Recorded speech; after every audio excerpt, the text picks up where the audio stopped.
Joining us right now is Congressman Peter King, Chairman of the Subcommittee on Counterterrorism, member of the House Permanent Select Committee on Intelligence. Congressman, welcome aboard. There is so much to talk about. The revelations today that the wife of the attacker who worked at the facility that was shot up posted her allegiance to the leader of ISIS. Is this something you had been briefed on? Did you know about this? No, I have not yet been briefed on that. I was briefed on the fact that they were obviously going through their computers, the hard drives, that they were also tracking down different phone calls that they had made to different individuals. And I would say since at least Thursday morning, the focus has been on terrorism. So despite what the president may have been saying at the time and others in the administration at the time, from early on, the investigation was definitely in the direction of terrorism. If we weren't so politically correct, I probably would have said it even earlier than that. But definitely, the emphasis here was on terrorism, and with each hour that goes by, and I think we're still in the early stages. But there's more and more evidence that clearly this was involved with Islamist terrorism. I think the only question remaining, or the main question remaining, is were they acting on their own? Were there others involved? Is there a cell? Is this part of a national, a nationwide series of attacks here in the U.S. or a California attacks, or was this just these two people carrying out this, this one attack? The wife came here on a fiancé visa. I never even knew there was such a thing, but a fiancé visa. And CBS News is reporting that she passed the DHS counterterrorism vetting process. How troublesome is that? Well, in view of the fact that they had so much information on her compared to the Syrian refugees, it makes you realize how really inadequate the vetting system is. I mean, here's a person who they had all the time to investigate her. Apparently, they knew where she was from, who she was, and still she was able to pass a vetting test.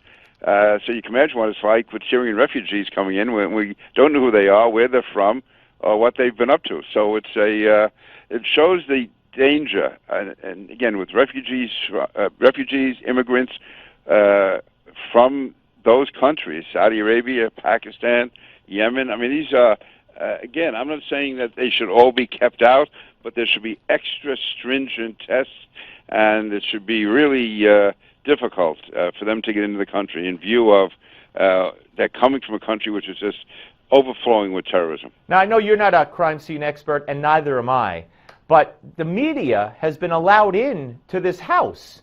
The media is now, picking up and touching everything in the house and doing live stand-ups from this place where they found the computers, the cell phones, the bombs, and everything else. This is 48 hours after the attack. I mean, the investigation can't be over. Isn't this going to tarnish the crime scene? Steve, it's been so many years since I was in law school and practiced law, but I have never heard of a crime scene, especially one of this magnitude. We're not talking about somebody who has illegal alcohol in the house or some small crime. We're talking about a major crime in American history here, and with so many weapons and so much information. To me, you'd be looking for DNA, you'd be looking for all sorts of forensic information. Right. Who could have been in the house? I mean, just so much. And I just thought there would be yellow tape around that house forever, and it would be months before people get in, to be honest with you. I'm really surprised, and I'm interested in why that was allowed and how it happened. Yeah, absolutely. All right, let's talk about this nonsense of workplace violence and a motive. I mean, call me what you will, but when a guy who is obviously a Muslim extremist, goes and shoots up a Christmas party, that's a motive to me. Yeah, and there's two things. One, he was arguing with a man who was Jewish, and he shot up a Christmas party. He put the two of them together. This was it certainly had all the earmarks of a religious attack carried out by a fanatical jihadist. And listen, I guess you could say it's possible at the time that it was not necessarily a jihadist attack. I would think it is.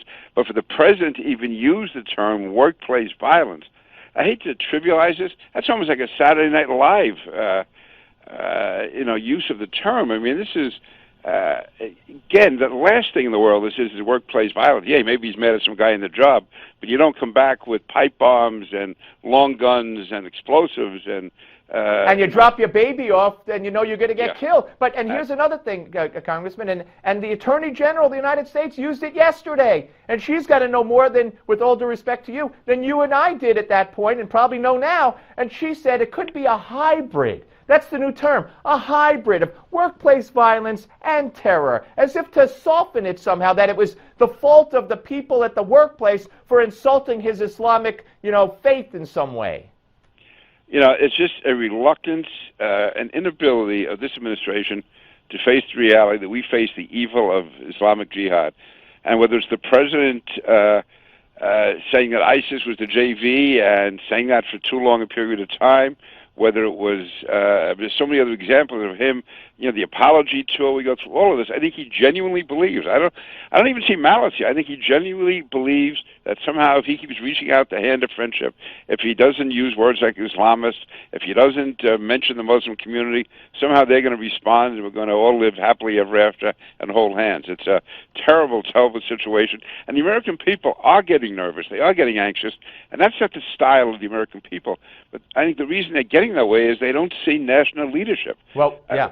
I mean, about how serious the threat is. If you have a strong leader at the top, that mobilizes the people. Listen, like George W. Bush. Yeah, Bush after 9/11, we stood out there on the fire truck with my good friend Bob Beckwith, and he said they're going to hear from all of us soon. Well, go back to London in the 1940.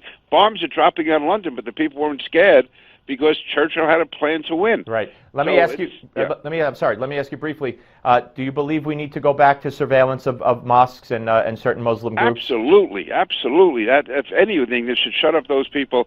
The New York Times, the Civil Liberties Union, that ragged the New York Times, and we should give every cop a medal for carrying out surveillance.